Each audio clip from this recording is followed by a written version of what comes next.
대통령. 야, 근데 뭐 네. 거기 있어도 휴게 시간에 전혀 대화가 안 되겠네. 서로 면면을 너무- 보니까. 네. 대화될 사람들은 아니군요. 원래 그 서울구치소는 이른바 범털들이 그 수용되는 독방이 따로 좀 이렇게 있잖아요. 네. 근데 얘기 들어보니까 휴게 시간에 다 모인대요. 네.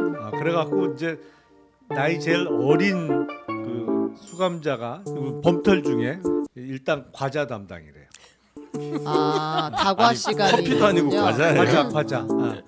그래서 본인의 영치금에서 헐어서 오징어 과자를 땅콩 구입해서 사고. 이게 휴게 시간에 모여서 과자를 쫙 펴놓고 거기서 과자 먹으면서 이런저런 얘기를 한다고. 담소를 나누고. 네. 근데 이게 윤석열, 송영길, 조국 모여서 뭔 얘기를 하겠어요? 들어갔습니다. 예. 네. 거기 서울구치소에 지금 유명한 사람들이 많더만요. 범털 집합소. 근데 과거에는 더 많을 때도 맞아요. 그런가요? 있었어요. 많았을 때죠. 네. 그래서 서울구치소 내에서 교섭단체가 구성된다. 그러니까 국회의원 맞아요. 20명. 뭐 진짜요? 그럴 때도 있었어요. 오, 요새는 그래요? 그렇게 많은 편은 아니에요. 왜냐면 근데 지금 이제 야당의 전 대표들이 다 들어가 있으니까 음. 송영길, 조국 뭐 이런 분들이 또 들어가 있잖아요. 네. 예, 그래서 여야 정까지는 아닙니다만 여튼 여가 없네. 예. 서로 면면을 보니까 네. 대화될 사람들은 아니군요. 원래 그 서울구치소는 이른바 범털들이 그 수용되는 독방이 따로 좀 이렇게 있잖아요. 네. 근데 얘기 들어보니까 휴게 시간에 다 모인대요. 네. 그래갖고 이제 나이 제일 어린 그 수감자가 그 범털 중에 일단 과자 담당이래요. 다과 아니, 시간이 커피도 아니고 과자예요. 과자. 그래서 본인의 영치금에서 헐어서 오징어 과자를 땅콩 구입해서 사고. 이렇게 휴게 시간에 모여서 과자를 쫙 펴놓고 거기서 과자 먹으면서 이런저런 얘기를 한다고. 담소를 나누고. 네. 근데 이게 윤석열, 송영길, 조국 모여서 뭔 얘기를 하겠어요? 얘기가 안 되겠는데 기본적으로. 그래도 환영 멘트가 나왔으니까 환영 멘트? 전해드리겠습니다. 네. 누구의 환영이에요? 네, 조국 전 대표가 네. 옥중에서 편지를 보냈습니다. 존경하는 국민 여러분, 내란 속에 윤석열이 체포되었습니다. 국민의 정당한 분노가 국민의 굳센 연대가 승리한 것입니다. 라고 이야기를 했고요. 네. 그리고 이제 송영길 전 대표의 이야기도 있습니다. 뭐랍니까? 드디어 맨 마지막에 보면 물병을 던져버려. 근데 이거는 그 수감면 체포되기 전의 메시지인 것 같은데요. 네. 혼자 있는 시간은 같이 만날 시간을 위해 준비하는 기간입니다. 마음은 한남동 윤석열 반란 속의 체포 현장 집회에 가 있는데 방에 갇혀 있어 답답합니다. 윤석열을 서울구치소에서 만나리라는 희망을 갖고 오늘도 버팁니다. 이렇게 이야기했습니다. 만나게 하면 안 될 것 같은데 세 사람은. 네, 근데 만날 수는 있는 거죠. 밖에 저 휴게 공간 같은 곳으로 나오면. 그러니까 앞으로 이제 그 구속 기간이 길어지면 네. 만나죠. 네. 그렇죠. 뭐 밥 그게 먹으면서도 만나고. 전혀 안 수형 맞- 원칙에는 맞지 않는 거죠. 네? 예, 수형 원래 만나면 안 되죠. 근데 되게 운동 시간 정도에 그렇죠. 만나는 걸로. 그게 이제 휴게 시간, 운동 시간 그때죠. 그때. 혹시 근데 그러면 운동 시간이든 휴게 시간이든 과자 네. 펴놓고 세 분이서 얘기하는 그럴 거를 가능성 높진 라이브하면 않죠. 참 재밌겠어요. 유튜브 감성이에요. 유튜브 방송하면 참 1000만 재밌겠어요. 뷰 이상 나온다고 봐야 될 거예요. 서울구치소에 추천합니다. 예. 서울구치소 유튜브 채널 예, 만들어라. 만들어야 된다. 서울구치소 고 휴게 공간에 예. 관찰 카메라를 네, 설치하는 설치해요. 거야. 구치소 TV. 네, 여튼 예. 대통령은 지금 서울구치소에 들어가 있는데 조사받을 생각은 없는 것 같고 뭐 어제도 뭐 아무 답변도 안 했다고 하고요. 오늘도 답변할 생각이 없다. 예, 그래서 심지어 뭐 이름 주소. 예, 그런 것도 뭐 네 이런 것도 안 했던 모양이에요. 예, 그래서 이렇게 하면 수사기관에서는 대단히 어려워요, 아니면 뭐 다 예상했던 거니까 하면서 그냥 후딱후딱 빨리 체크하고 넘어갑니까? 그러니까 사건마다 좀 다른데요. 네. 이 사건은 뭐 어려울 건 하나도 없어요.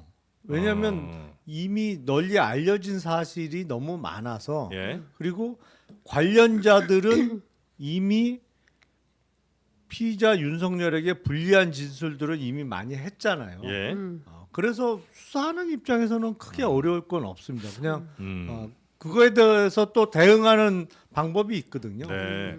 내란 관련자 중에는 참 여기 들어간 사람이 없나? 서울구치소? 있을 것 같은데 그죠? 내란 관련해서 김용현이 김용현이 아마 서울구치소에 서울구치소에 있는 있을 걸로 거예요. 그렇죠. 네네네. 그럼 이제 같이 입 맞추면 안 될 거 아니에요. 아니, 그럼 그런데 이제 수사가 진행 중일 때는 분리수거가 분리수거라니. 분리수거라니요. 아이고, 분리수거라니. 네. 본의 아니게 네네. 분리수거. 분리해서 네. 예. 이게 저 분리수용 수용을 분리수용이 원칙이기 때문에 네. 수사 기간 중에는 이렇게 만나서 뭐 얘기를 하게 하지는 않아요. 그러니까 대부분 그 휴게 시간 제가 말씀드린 거는 네. 이미 형이 확정된 되거나 수용자들의 경우에는 그렇게 뭐 만나서 담소도 나누고 그런 경우가 있는데 수사 수사 중에. 기간 네. 중에는 그거 안 돼요. 김용현 전 장관은 동부구치소에 있다. 동부예요. 네, 동부에. 알겠습니다. 참 그렇게 지금 대통령은 어떤 수사에도 협조하지 않고 있는데 이게 근데 저는 이해가 안 가는 게 예. 뭐 오늘 그 변호인단을 통해서 주장한 바는 어제 충분히 얘기했기 때문에 네. 뭐 더 말할 것도 없다 이렇게 얘기를 하는데 실제로 그 수사에 참여했던 검사들이 기자들에게 해준 얘기를 종합해 보면 말 자체를 안 했다는 거잖아요. 그렇죠. 근데 우리가 알다시피 미스터 59분이잖아요. 그러니까 혼자서 다 얘기하는데 그 말 많은 분이 말을 한 마디도 안 했는데. 정작 변호인단 통해서는 뭐 충분히 얘기했기 때문에 더 말할 것도 없다라는 게 저는 끊임없이 거짓말도 하고 있고 동시에 뭔가 이 좀 자기들만의 윤석열 월드에 살고 있는 건가 이래도 된다고 버티면 이길 수 있다는 어떤 잘못된 계산 속에서 그릇된 행동을 계속 하고 있다. 그래서 오늘 그 얘기도 하더라고요. 이 변호인단이 진짜 잘못이다. 석동현, 예, 윤가끔 이 두 변호사가 네. 오히려 피의자 의뢰인의 이익에 부합하는 게 행동이 아니라 오히려 의뢰인을 더 곤란한 지경으로 빠뜨리게 하는 행태를 벌이는 거 아니냐 이런 얘기도 하더라고요. 네. 아니 이름, 주소, 나이 이 정도는 성별 이런 건 얘기를 해도 되는 거잖아요. 근데 네. 그것도 얘기를 안 하는 건 좀 이상하다 이 얘기를 하더라고요. 근데 기본적으로 공수처가 수사권이 없다 이런 입장이기 때문에 수사권 없는 공수처의 질문에는 아예 답을 안 안 하겠다. 하겠다. 네네. 그러니까 당신들 그런- 인정 안 한다. 네, 그런 스탠스죠. 네. 근데 이제 만약에 이게 검찰로 넘어가게 되면 우리 특검이 그 출범을 안 하게 되면 열흘 후에는 검찰로 넘기기로 했었잖아요. 그러면 조금 태도가 바뀔 거라고 보세요. 검찰로 사건이 옮겨지면 조금 바뀔 가능성이 가능성도 높아 있다. 보입니다. 아. 검찰에서는 진술을 좀 할 가능성. 예, 예. 친정이라고. 근데 이거는 뭐 진술을 해도 본인한테 아무리 유리한 진술을 한다고 해서 재판 결과에 큰 영향이 있을 사안이 아니거든요. 어쨌든 이건 이제 형사 관련된 걸 거 아니에요, 그죠? 그렇죠. 그러면 내란을 이제 입증해야 되는 거잖아요. 네. 내란을 입증을 하려면 뭐가 있어야 내란이 입증됩니까? 일단 내란죄는 예.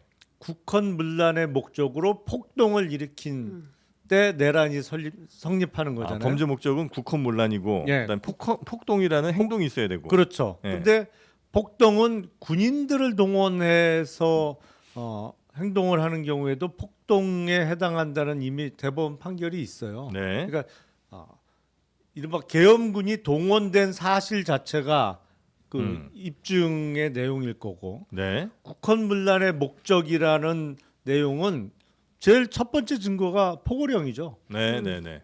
그러다 보니까 그 14일 날 그저께 헌재 탄핵 심판에 윤석열 측 변호인이 낸 답변서 포고령 1호는 김용현이 옛날 거를 보고 베끼다가. 대통령의 국회 해산권이 있던 시절의 것을 보고 잘못 베껴왔는데 그거를 미처 보질 못했다라고 한 이유가 뭐냐면 내란죄에 있어서의 국헌문란의 목적을 부인하는 내용이에요. 그러니까 나는 포고령 1호, 포고령이 전체적으로 그렇지만 일단 1호가 명백하게 위헌이에요. 그렇죠. 그러니까 국가의 헌법 질서를 무너뜨리는 내용이에요.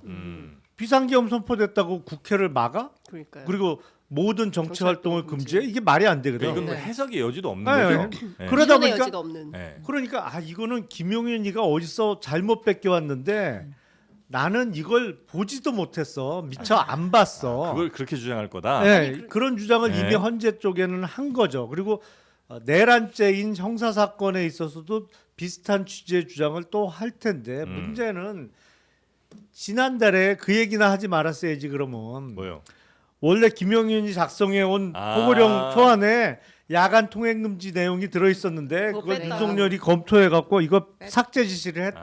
아. 그걸 국민들께 큰 은혜를 베푼 베푼 것처럼 것처럼. 자랑스럽게 지난달에 밝혔잖아요. 네. 그 대통령께서 직접 삭제를 지시해 갖고 네. 원래 포고령에는 이것까지 있는데 야간 통행 금지까지 네. 들어 있었는데 그게 빠졌다. 그거 봐준 거야. 뭐 이런 식의 해석인데 근데 근데 그거 봤잖아 포고령 그것 내용을. 다. 말고도 네. 그 김용현이 이미 얘기를 했어요. 자신이 쓰고 그 다음에 법률 검토를 윤석열 대통령이 했다 이런 그 주장도 있고 그리고 그 이미 김용현 공소장에 국헌문란을 목적으로 폭동을 일으켰다고 되어 있어요. 네. 그리고 그 대통령 윤석열이라고 적시는 안 했지만 대통령이 굉장히 많이 등장. 제 숫자는 지금 정확하게 141번인가 네, 뭐 하여튼 굉장히 많이 등장을 했다. 그러니까 네. 전반적으로 종합을 해보면 면피가 불가능한 범죄 혐의를 갖고 있는 겁니다. 어떻게 보더라도 예. 네.